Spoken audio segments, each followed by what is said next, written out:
আপনারা তো আমি দেখি নাই হেফাজতের আন্দোলনের সময় বলেছেন মুসলিমদের আন্দোলন, তখন তো বলেছেন হেফাজতের আন্দোলন। আমি তো দেখি নাই আল্লামা সাঈদীকে অ্যারেস্ট করার পরে আপনারা বলেছেন যে মুসলিম নেতাকে অ্যারেস্ট করা হয়েছে, তারা আল্লামা সাঈদী ছিল, তাহলে এখন কেন চিন্ময় দাসের ক্ষেত্রে সনাতনী নেতাকে অ্যারেস্ট করা হয়েছে বলে প্রচার করবে? বাংলাদেশের মাটিতে বসে দিল্লির এজেন্ডা বাস্তবায়ন করতে দেওয়া হবে না।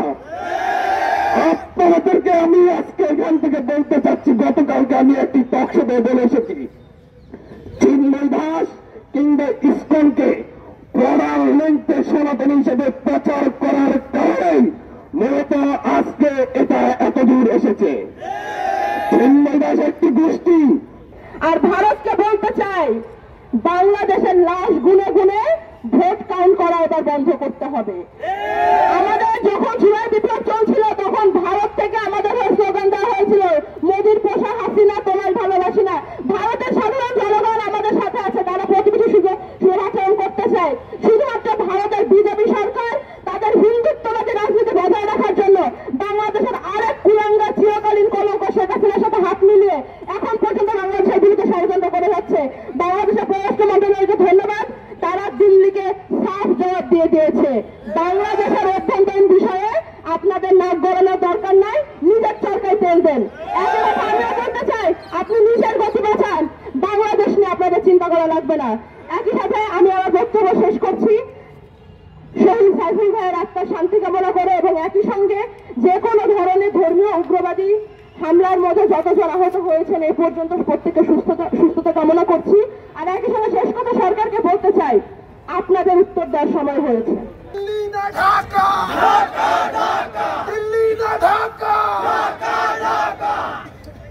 সকল কথার প্রধান কথা আজকের আমাদের এই সমাবেশ থেকে উঠে এসেছে, ইসকন একটি জঙ্গি সংগঠন।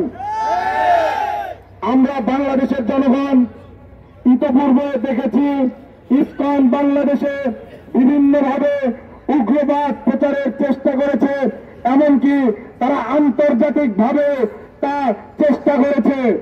সংগ্রামী ভাই এবং বন্ধুগণ, আপনারা জানেন ভারতীয় আগ্রাসন বিরোধী আন্দোলনের প্রথম যেই শহীদ আবরার ভাট, সেই আবরার ভাটকে হত্যায় কিন্তু জড়িত ছিল ইসকনের সদস্যরা।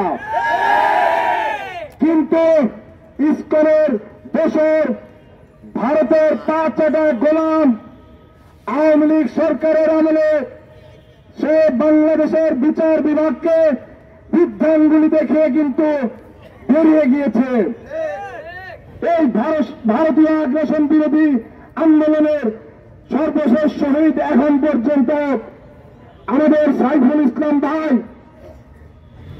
আপনারা দেখেছেন কালকে কিভাবে তাকে রাস্তায় জবাই করে হত্যা করা হয়েছে। আমি এই সরকারকে বলতে চাই, আপনারা তো বলেছেন আপনাদেরকে সিলেক্ট করেছে ছাত্র জনতা, আপনারা আমাদের কাছে জবাব দিতে দায়বদ্ধ। গতকালকে যে হামলাটি হয়েছিল, গতকালকে যেভাবে করে ইসকনের পক্ষ থেকে এখানে গায়ে পড়ে এখানে হামলা করা হয়, গায়ে পড়ে এখানে ঝগড়া লাগানোর মতো, ওই যে থাকে না গ্রাম বাংলায় মানে ঘরের ভিতরে গিয়ে ঝগড়া করা।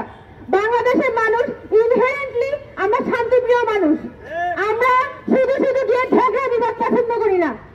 কিন্তু যেভাবে দিনের পর দিন মানুষকে উস্কে দেওয়া হচ্ছে, এখানে রীতিমতো একটা সংখ্যালঘু তত্ত্ব দিয়ে এখানে মানুষকে ডিভাইডেড করার চেষ্টা করা হচ্ছে। এই তত্ত্ব বাংলাদেশের মানুষ পছন্দ করে না, বাংলাদেশের মানুষ এই তত্ত্ব খায় না।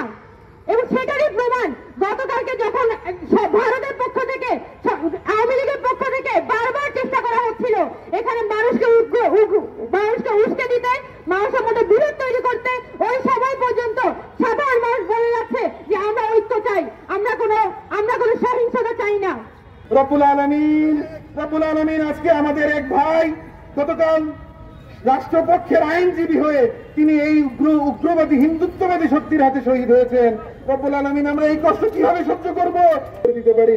আল্লাহ আপনি আমাদেরকে শক্তি দেন, আপনি আমাদেরকে একতাবদ্ধ থাকার শক্তি দান করেন, আমাদেরকে ধৈর্য ধারণ করার তৌফিক দান করেন, আর আমাদের শত্রুদেরকে যেন বোঝার তৌফিক দেন যাতে তারা